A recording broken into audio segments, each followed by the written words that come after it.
started. Are you good to go, Sam? We're also being streamed. That's why we're standing up here. Normally we'd kind of just sit in a nice little close circle, but if we're being streamed. So hello to people watching us now or in the future online. Okay, so thank you so much for coming. We really appreciate the support that everyone has been giving to us. And we really appreciate also this opportunity to tell you a bit about what's happening in France and to have the chance to go a little bit deeper as well. So you've seen our video perhaps this morning, so you've seen a little bit about what we do, and you've probably seen a few of the faces that we see when we're doing our ministry all the time. But yeah, we're looking forward to today kind of digging in a little deeper and letting you know a few extra things that are happening. But we wanted to start with trivia, because why not? So we've got some questions. What we might do is, you can probably just chat to the people around you. I've got some French lollies if you're good at this, so try your hardest, you know. There are prizes. Yeah, you can't get these in Australia, I believe. Caramel. Okay, all right, question one. Which French landmark was recently damaged by fire? The Eiffel Tower, the Arc de Triomphe, Notre Dame Cathedral, or all of the above? I think that's probably not too hard. Anyone want to shout it out?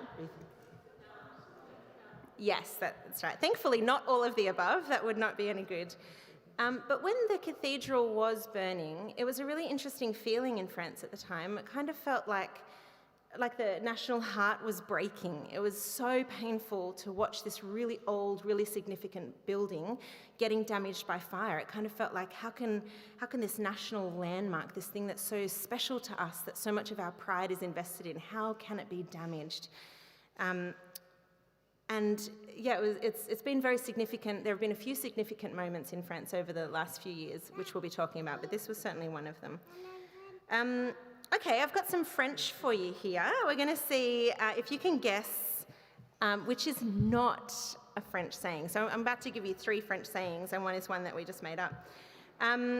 Okay, mind your own onions. Occupe-toi de tes oignons, meaning mind your own business.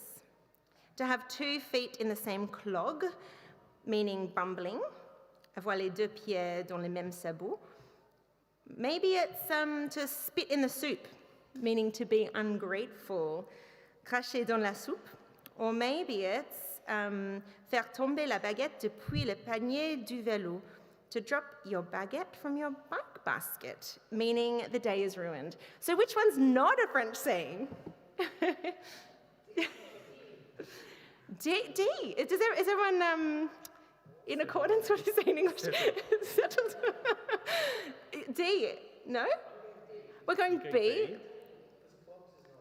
Clogs. Ooh, so you'd think. Nice. Yeah? We've got an A. Oh, good. Okay, so we've got quite a range. You know what? You should have stuck with D, because we made D up. But the others, all French sayings. Yes. It's funny, language learning involves so much. It involves learning whether clogs exist in France or not. It involves learning the words, but it involves learning how to express yourself using things like cliches or little sayings or things like that along the way too. All right, population, some numbers. Do you want to do this? Yeah, sure. So what is the population of France? Is the population 44 million, 66 million, 88 million, or 99 million? Bigger than Germany? You think 80? What other votes do we have? 40? 44? 66? Hannah's got a guess? Oh, yeah? 99? Well, the actual answer is, do you want to give the answer? Yes, sure, 66 million. So I can't remember who said that, but well done. So it's around 3 times the population of Australia. And so it's been interesting coming back here. COVID has disrupted life here significantly, but it's also disrupted life in France significantly. So knowing that France is only 3 times the size of Australia, you'll probably share our shock and dismay when I tell you that 80,000 people have so far died from COVID in France. at one stage back in, I think it was November or late October, there were around 60,000 people per day being diagnosed with COVID. So it's been taking off. We've had a few lockdowns and serious restrictions in there as well. Okay, so 66 million people in France. How many tourists do you think per year? 40 million, 60 million, 75 million, 90 million. Got A. Hannah's got a guess? Yep. 90 million, all right. Yeah, Hannah, settle down. 75? 40? Well, it's before COVID. I think 2020 might have been a little different, but 90 million. 90 million. So more than their population. Let's give out some caramba to everyone. I think you've all deserved it. But let's stick to this theme of tourists, because perhaps this is what you think about when you think of France. Perhaps you think of the beautiful, attractive France. You might think of the buildings, you might think of the food. And so you might think it's a bit of an odd place to be sending missionaries. France also has a rich a Christian heritage, so perhaps that comes to mind, all the churches that France has there. But actually, France's wealth and its beauty is actually only skin deep. So it's actually spiritually destitute. As you walk around Paris, you see all these beautiful buildings, Notre Dame and the like, but a lot of them are actually standing empty without congregations there. So few people want to go along and want to call themselves Christian at all. France actually identifies now as an atheist nation. And so we've been really struck by how few people in France believe in the Jesus of the Bible and are saved Christians. Yeah, it's not uncommon for French people to tell us that Christianity has no relevance for today's society, that we've actually moved on as a society from religion. That's a thing for the history books. And France's history with the revolution is that the king and the royal class and the clergy were oppressing the people. And so 250 years ago at the French Revolution, they overthrew that old way of doing things. And now we have the republic that is French. To be French is to be republican in the sense of being in a republic. And so as much as they've overthrown the king and the royal class, they've also overthrown the idea of church having control over society. The best way that they've thought about trying to free themselves from being forced to believe one thing or another is to relegate religion and faith belief into the private sphere. So it's been completely taken out of the public sphere. So now it's illegal to wear any religious symbol in schools. So Muslim girls can't wear the hijab, the veil. You can't wear a cross in all public schools through the end of high school. None of that is allowed because they don't want people to be imposing their religion on each other. They want to have a neutral space. But it's not just at the official level, it's also on the personal level that religion has been taken out of that place as well. So it's actually taboo to kind of discuss religion with people, that it's such a private matter that when you're getting to know someone, it's a very hard topic to broach. And even as you get to know them more deeply, you would very carefully and very slowly bring up the idea of religion because it's just such a personal matter and people want to keep their personal life personal. Yeah, so naturally there's the question of, so how can a French person hear about Jesus? If they're not going to hear in schools with scripture, you can't have it broadcast over TV or radio. Perhaps they won't have any Christian friends because there are so few Christians there. Well, in answer to the question of how do people hear, many don't. Many people can go through their entire life without hearing about Jesus. There are very few Bible-believing churches across France. So we live in Lille, which is in the north of France, so up towards England. We're right on the border with Belgium. And there are about a handful of Bible-believing churches there. So it's 1.5 million people in the city. So you can see that a handful of Bible-believing churches isn't heaps. And each one has one congregation of around 40 to 50 adults. So it's quite striking how few Christians there are. Yeah, one thing that we love about CMS, the Church Missionary Society, who sent us to be in France, who enables us to be there, is that they have a principle of partnering with local Christians. working alongside local Christians in the mission of sharing the gospel amongst their context and their families. France, as Kate was saying before, is a really rich country, but we like to say that it's also a gospel-poor country. And so that's why we're there, to work alongside people. And the people that we work alongside primarily is called the Groupe Biblique Universitaire. So it's a GBU that we often talk about, which is basically just university Bible groups.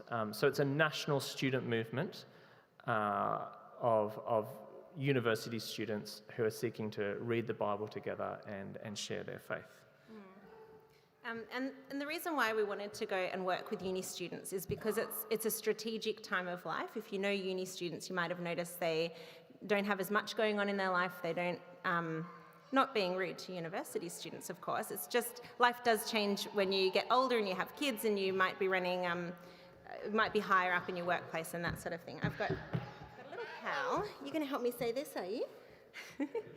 So what a great time to be connecting with people. Do you think so? It's a great time to connect with people. They've got a bit more time to investigate and a bit more intellectual curiosity to be able to dig in as well. So, yeah, maybe don't touch that one.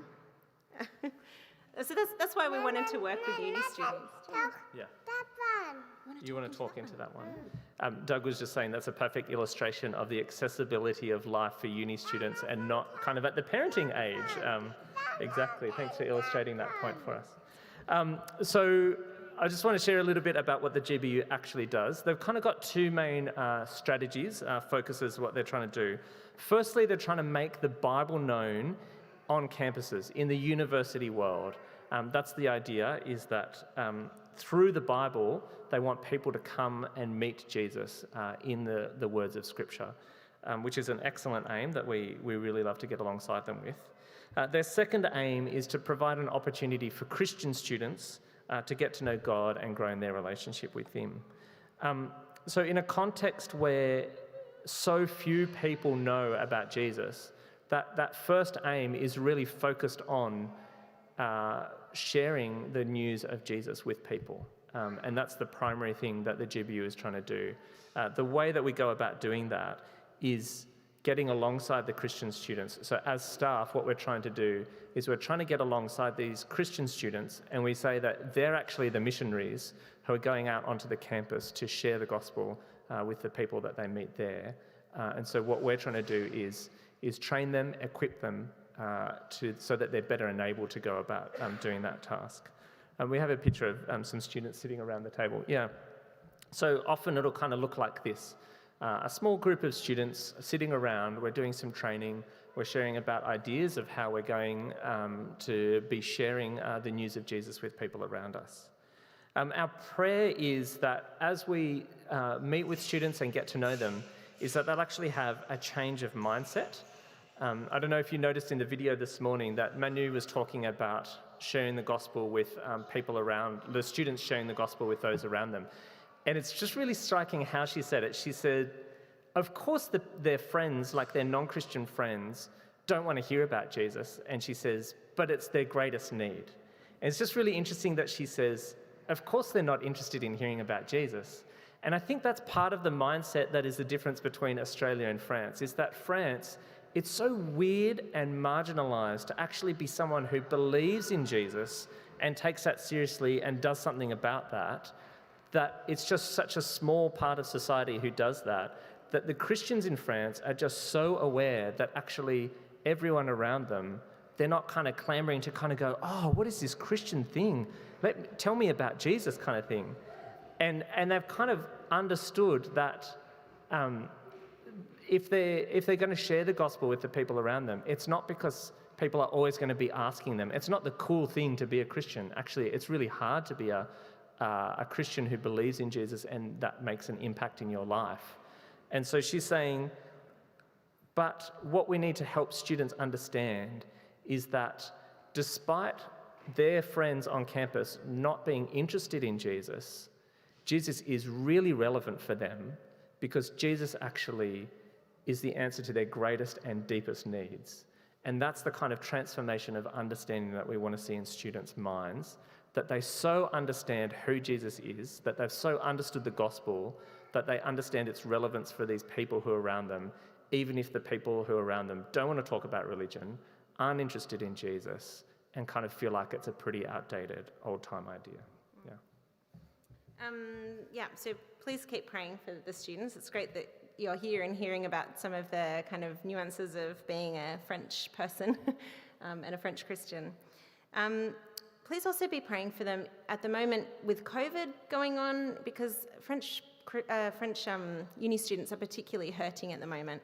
Lots of universities are closed. Some universities are open to some first-year students, but those are exceptions. Basically, if you're a university student in France, it's been almost a year since you've been able to be on campus studying. So people are alone and lonely.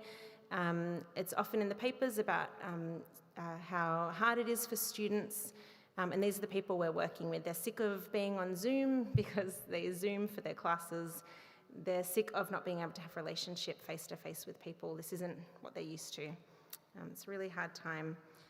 So with that in mind, please also pray for the GBU staff. So the GBU staff are kind of dotted across all of France. There aren't many staff for France. Often they're working alone. So Daniel is the only staff worker in Lille, in all of Lille. So there are many universities and tertiary education centres in Lille, and Daniel's the only one there, and a lot of cities across France, that's the case. And they're needing to use a lot of creativity and get a lot of energy in order to keep their groups going, in order to work out how do you reach out to people who haven't heard about Jesus in this context where there isn't a place where students are. It's not face-to-face. We can be thankful to God for the staff workers who are managing through this and are doing everything they can to keep it going, but prayer is what they need. Especially the disappointment of organising things and them kind of falling through. I was saying to someone this morning that maybe French staff workers are a little bit more resilient to that kind of thing happening, because ministry in France is so fragile that you often do face lots of disappointments of trying to organise an event and things just not coming together. But that's happened a lot of times. So our national camp was organised and was all set in place for things to happen in October last year. And kind of with all the precautions and all of that type of stuff, people had worked really hard at organising this camp, and then it was cancelled the night before it was due to start. And so it's just lots of disappointments, one after another.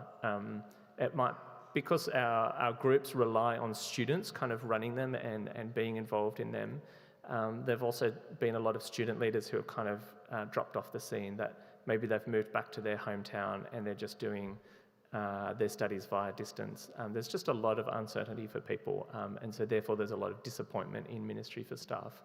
So please do be praying for them.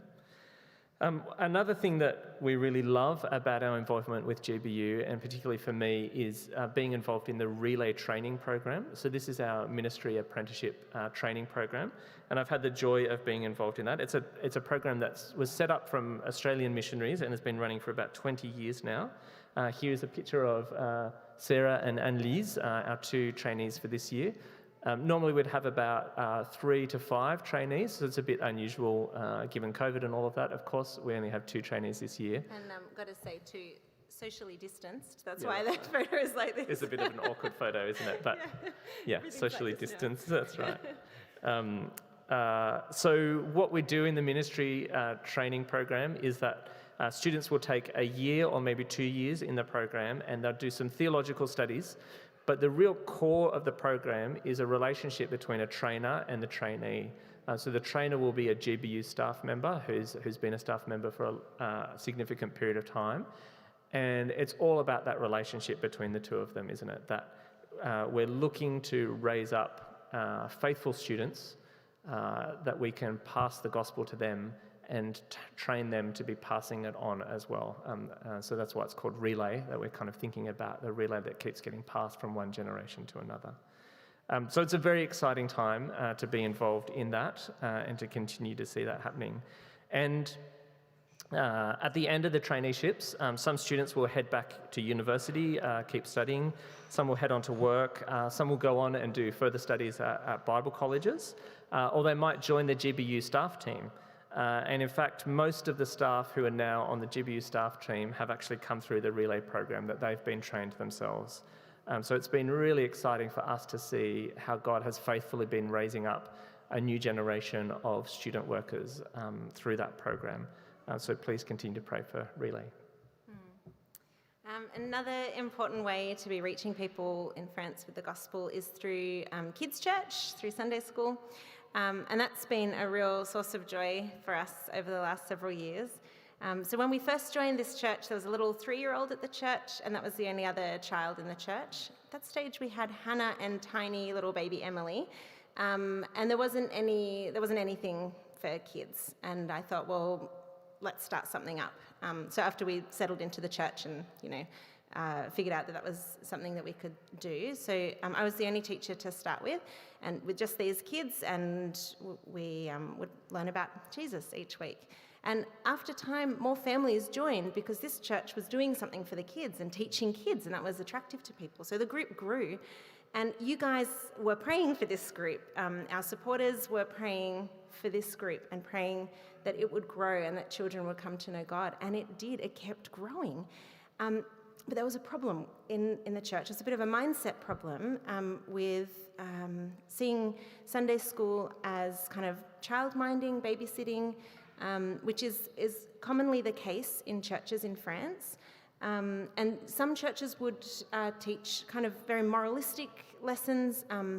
It's not very common to kind of dig into the Bible and see these children as people who can have relationship with God, and see these people as people who need to learn and grow and come to understand faith and grace and all this sort of thing. So you guys kept praying, I kept teaching, God kept growing, but I wasn't sure, how do I help the church come to see the value of this? The answer wasn't, how do I help the church?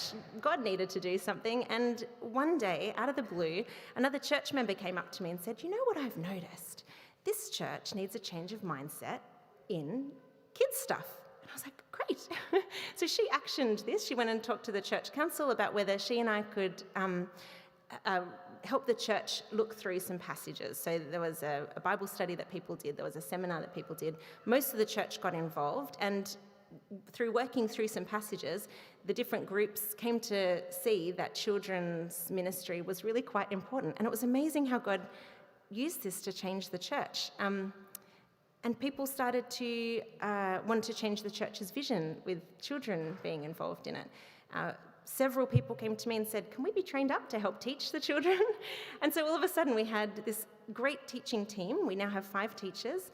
We had enough kids to make 2 separate groups. Bam, just like that. God was amazing, and it's amazing to see how he used your prayers in this. And COVID hit, and we had to be creative. We had to work out how to still be teaching these kids. And it was great because as a teaching team, we needed to strip back Sunday school. Why are we doing this for the kids? What do we hope for the kids? What might the kids get out of this? How can the kids be involved in sharing the gospel with people around them in this situation? And all that sort of thing. And building up lessons from that and working out how, in this new context of not even being together, how we can be helping the kids come to know the God of the Bible. And now we're in Australia, and the teaching team is there doing it all by themselves, working it out. It keeps changing the restrictions, and they keep on having creativity to change it and grow it. It's amazing. Yeah.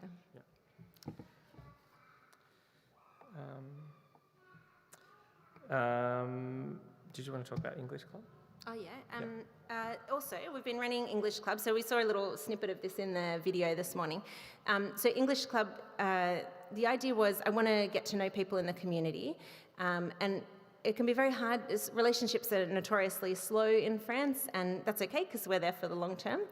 But if you can have an excuse to get someone into your home, it kind of kickstarts the relationship a little bit. But it's very hard to just extend an invitation, hey, come over for dinner. It's assuming the relationship is somewhere that it's not, and so that can kind of be awkward for people. But I speak English, and people in France love learning English and would love their kids to know English. So I decided to run an English club in the home, and that's been a great way to kickstart some relationships and help the relationships kind of grow in a really great way. God's been very kind in blessing this, and I'm definitely praying that some of the parents who bring their kids along would come to know God at some stage. Yeah. Yeah. Should we do questions?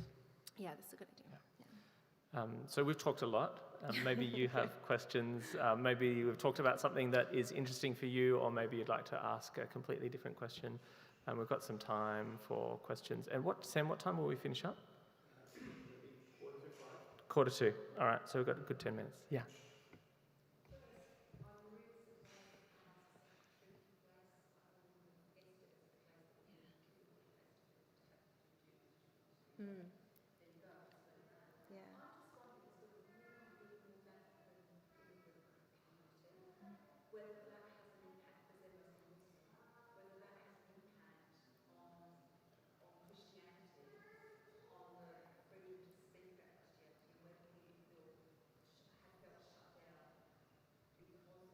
Do you want to repeat for? Yeah. I'll repeat the question. So the question is kind of, given that France has a large North African population community and that they're majority Muslim, has that had an impact on kind of how it works for Christians to be able to exist as Christians and share the gospel and exist kind of in that framework?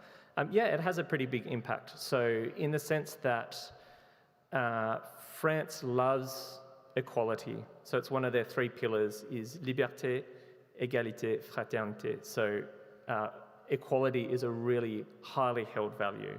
And so the way that they really want to maintain equality when it comes to religion is have no religious voices in the public sphere.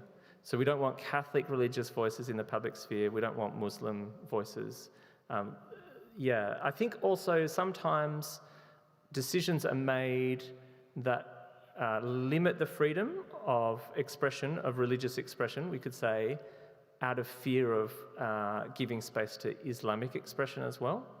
So sometimes a GBU group will ask for a space on a campus, and we're always denied, pretty much always denied a space on a campus officially to be in a room on a campus to even sit and open the Bible, which technically, according to the law, you're allowed to do because it's not a religious activity to sit and read the Bible. And so there's actually not really a conflict there, except that there is. And partly there's a little bit of fear that if they give space to the Christians, they'll have to give space to the Muslims, and they're still trying to figure that all out. So there are a lot of Francophone, so French-speaking people who have not grown up in France or who are kind of traditionally not from France. So that's kind of talking about North Africa. There's also West Africa or Sub-Saharan Africa, which there are a lot of people from there as well. And one thing that we find fascinating is a lot of the GBU students are actually from there. So they're technically international students, but because they speak the same language, we keep everyone together in the same ministry. And one thing that's fascinating is that there's got to be a change of mindset for those students as well, because so often they arrive from maybe Togo or Senegal or Cameroon or somewhere like that, and they arrive and they're like, where are all the Christians? You sent the gospel to us, and I come here and no one's going to church.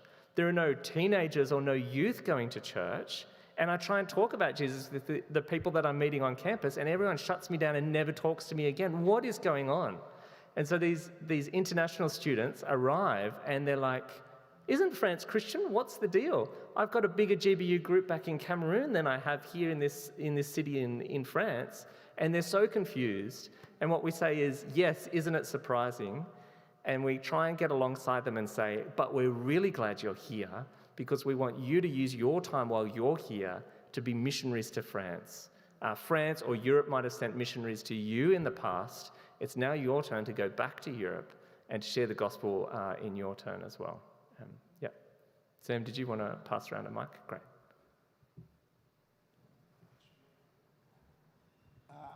I think hello, it is.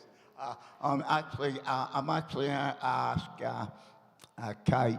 You were saying about the children. I understand because I heard that, but you're saying what I'm starting interested in now. You're saying the English. What you had at your house with the English, how's that compared with what you go teach at the young people to the, not my age, but the ones that come up from like teenagers, you said English and that. How's that work? Thank you. So specifically the English club, is that what you mean? Yeah, so at the moment it's friends of Hannah and Emily. So at the moment it's just, Hannah's 9, so it's kind of 9 and below. And it's only English. I'm not doing a Sunday school lesson as well. One day in the future I might be able to do that, but the way that it started was quite naturally out of friendships that were already starting, and friendships that I wanted to kind of be able to give this kind of boost to. Oh yeah, okay, yeah. So English Club has been very helpful for that, and that's kind of the aim. It's a relationship aim, and hopefully over time I can share my faith. And they're in our home with seeing Christians and so on.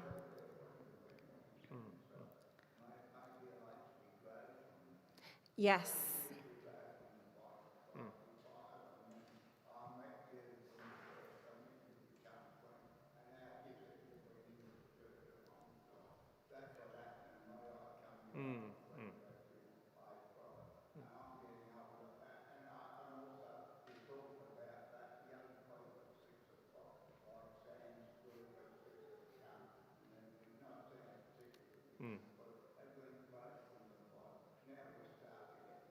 That's right. Oh yeah. Cool. Thanks, Nev. Just going back to the first question. Yeah. Is there any concern that the government will just axe anything religious? Oh. If you're sort of being denied access to space to do your thing, if they're concerned about the different religions, is that a concern that they'll stop people like you even being allowed in, like they have in other places?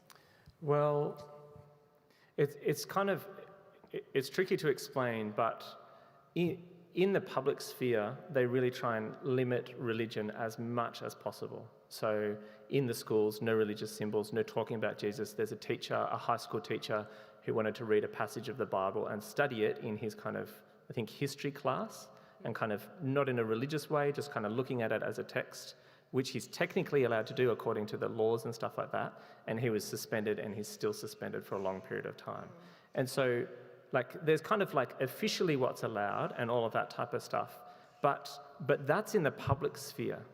The French have a really strong conception of a separation of spaces, not even just ideas, but spaces, physically spaces. So if you're on a school property, you would never do anything religious. The university is kind of an ambiguous place because it's not as restricted as the schools, but it's still, you could put up a poster saying we're having a Bible discussion, and people will rip those posters down pretty quickly because you've said Bible in a place of education, and they're kind of those two things don't go together. Technically, you're free to actually discuss those ideas on the campus and stuff like that, but people don't want to do that. So there's kind of the official thing, but the thing that's more troubling is that the official things are a reflection of what people want, and they want a space where they don't have to think about religion. But even though they've got that idea of the public space is not okay for religion, they've actually really got a good concept of keeping religion safe in the spaces where they're happy for it to be. So as soon as you step into a church, it's for the church to decide what happens in the church. There is a little bit of things changing because there's kind of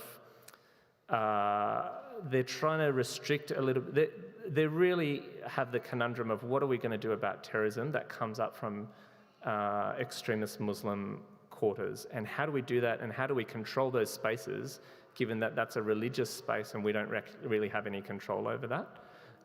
But there are these two things. So most churches and most mosques will have two associations. You have your religious association and your cultural association. So churches are able to kind of do social work type stuff through their cultural association, and then they're allowed to pray and sing and do all of that kind of stuff in their religious association. So the government actually has control over their cultural associations, so they can have a lot of control there, and they're really trying to clamp down on Muslim cultural associations and where extremism can come from.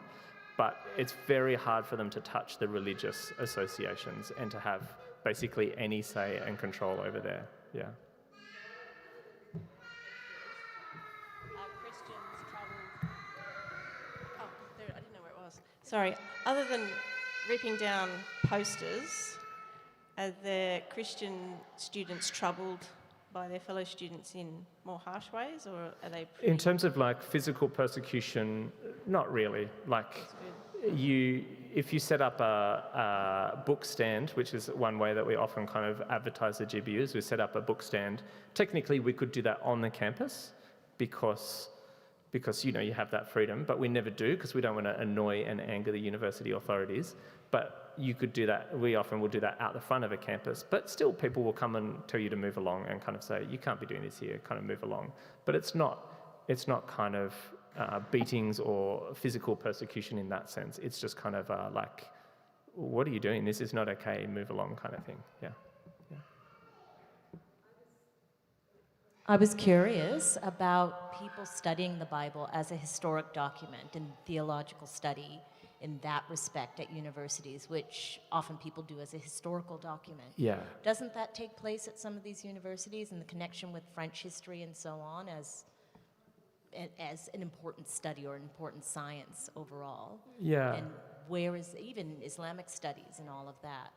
And are there opportunities to create connections through that intense study at a very high level with what the layperson might be doing as they're investigating the Bible and its application in their life? Yeah. There are some places where at universities the Bible is studied in that sense. That's kind of more towards Germany. So the Alsace region has a kind of theological faculty where that kind of thing can happen. But other than that, I don't think it's really that widespread. And I think university lecturers, if they wanted to bring in the Bible, there's just a whole bunch of kind of fear around, like, well, how do I do this? I might have to make sure that I'm doing it in the right way, and kind of, it's just dicey. Like, it could be really bad for them. They could get in trouble for it. They shouldn't, but I think there's probably a hesitancy there that if it's not their field of study, if they're going to bring the Bible in as a historical text, how's that going to be perceived and interpreted? In terms of theological study at a university level, there's that stuff in Alsace, and then there are Catholic universities as well. So there are whole Catholic universities where they'll have theology departments and all of that type of stuff. But that's, again, that separation of the two things, that we can control what happens in a public school, and they do very strongly, and in a public university, but there are Catholic schools and there are Catholic universities, and there's a lot more freedom for people there. And again, that's that kind of idea of space, like we've carved out this public sphere and we've carved out this religious sphere. And in the same way that there are those two separations, that's how people want people to act in society as well. So don't come as a person from the Catholic university, or don't come from an evangelical church and kind of bring your religion into the public sphere, because that's your thing and I respect you and that's fine. I'm not going to persecute you for being religious, but keep it over there and don't tell me anything about it because you're persecuting me by telling me about it. That kind of idea.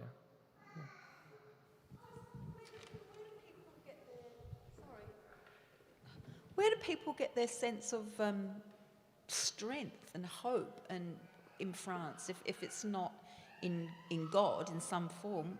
Like, what do they do?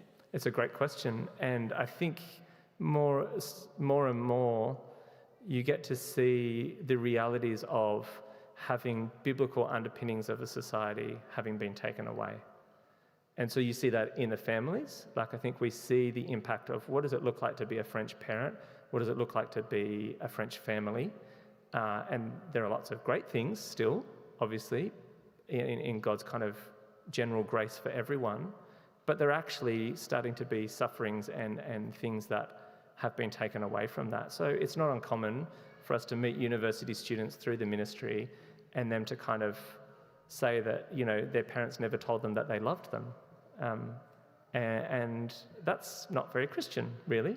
And thankfully, in Christian families, that's not as likely to be the case. And so, yeah, you do see consequences. And I think our prayer is that with COVID, with terrorism, with all of these things that will actually force French people to say to themselves, well, where is my hope? What is my underpinning of my life? What do I base my life on? A lot of them feel very self-confident because they're taught philosophy. So a compulsory subject for every student finishing high school is philosophy. They learn just enough to feel confident that it's given them enough answers, but not enough to understand that it doesn't satisfy their greatest needs. And so our prayer is that God will keep shocking French people.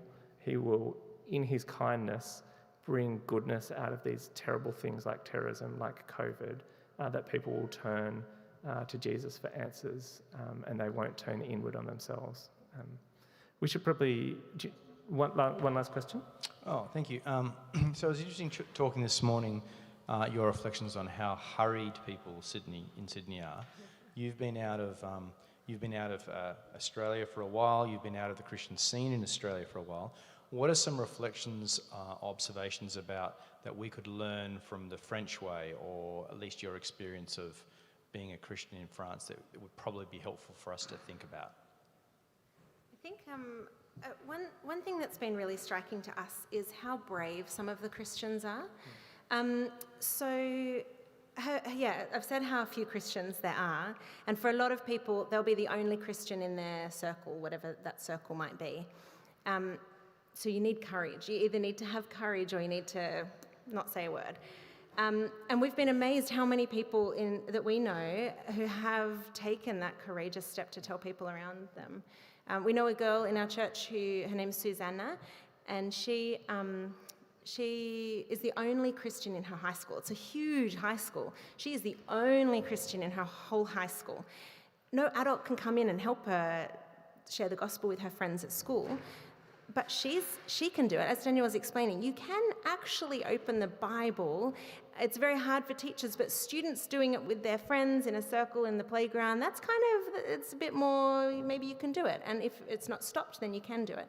So she sat down with Daniel, learned how to do introductory Bible studies, invited people from all different grades, and started a weekly Bible study group. How brave! How can you do that as the only Christian in your school? We know a guy who lives about an hour from us. He's the only Christian in the universities in his area, and he knows because he's at one of the only churches there, and there aren't other people his age.